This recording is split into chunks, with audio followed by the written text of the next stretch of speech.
And now, his view, an editorial opinion by Bill Martin.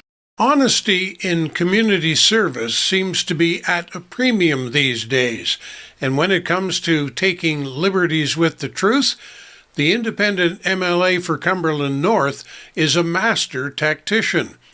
To listen to her or read her propaganda, Elizabeth Smith-McCrossin walks that tricky line with ease.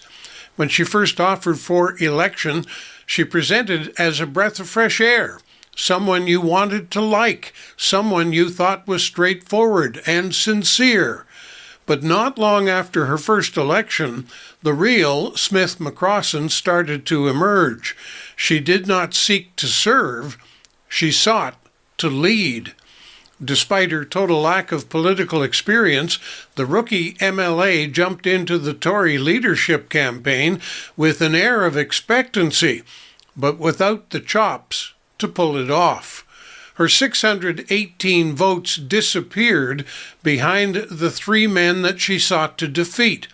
The winner, Tim Houston, overshadowed her total with 4,568 ballots, a foreshadow of his eventual election as premier and the landslide he gathered in seeking his second mandate.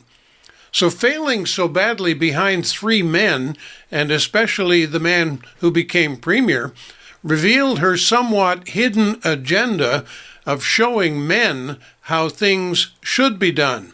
She has often maligned politics as being the old boys club, especially her common blame that she aims at the man, referring to her arch adversary, Premier Houston. Following her ignominious defeat in the leadership race, her role as an opposition backbencher was far from fulfilling. She wanted power and coveted the limelight. She found fault with everyone else's ideas and initiatives. She struggled to understand why people wouldn't listen to her ideas, why they wouldn't follow her lead. Well, during COVID, they did. She led a mob of people onto the Trans-Canada Highway to protest the government policy of checking people entering the province from New Brunswick. It meant traffic delays that affected commuters, and it hurt shoppers to her beloved town of Amherst. But little did she know that her mob would bring traffic to a complete standstill, not only impacting commerce, but also disrupting medical professionals, medical supplies, and patient services at the Cumberland Regional Healthcare Centre. Unable to corral the mob she created and failed to lead, she sneaked off to Halifax to make a solo pitch for reason to the then Premier, Stephen McNeil. Needless to say, he was not seeking her advice either.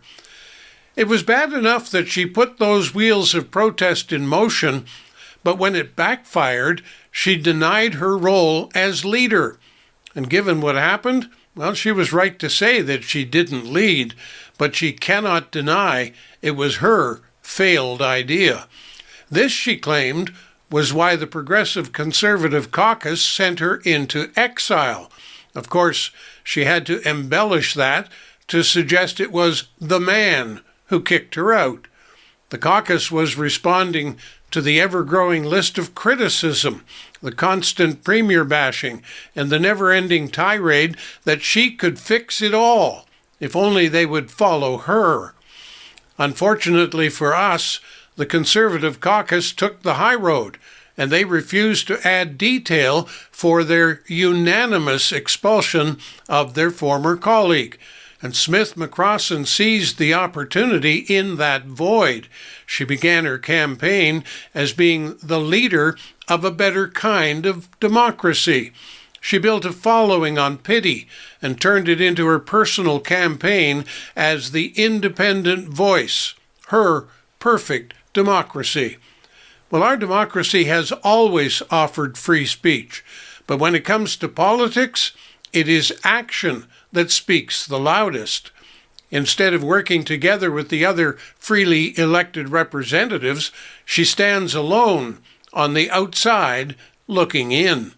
She complains and opposes. Nothing has ever been good enough or worthy enough unless it is her idea. Sadly for her constituents, her toxic approach has meant little or no action in Cumberland North. What we get instead are sternly worded letters, criticism of anything and everything, and mounds of paper in private members' bills that also waste the time it takes to present in the House of Assembly. She has certainly garnered a sympathy vote, but don't expect her to deliver anything tangible to meet the growing needs of Cumberland North. To get things done, she needs the support of other MLAs, and particularly the party in power. But don't hold your breath. Those bridges have long been burned. Instead, we have an MLA who takes her own picture and talks to herself in the mirror. At least, that's my view. I'm Bill Martin. You've been listening to His View by Bill Martin. Listen every weekday at noon, 6 p.m., and midnight, right here on Radio from Hope Center.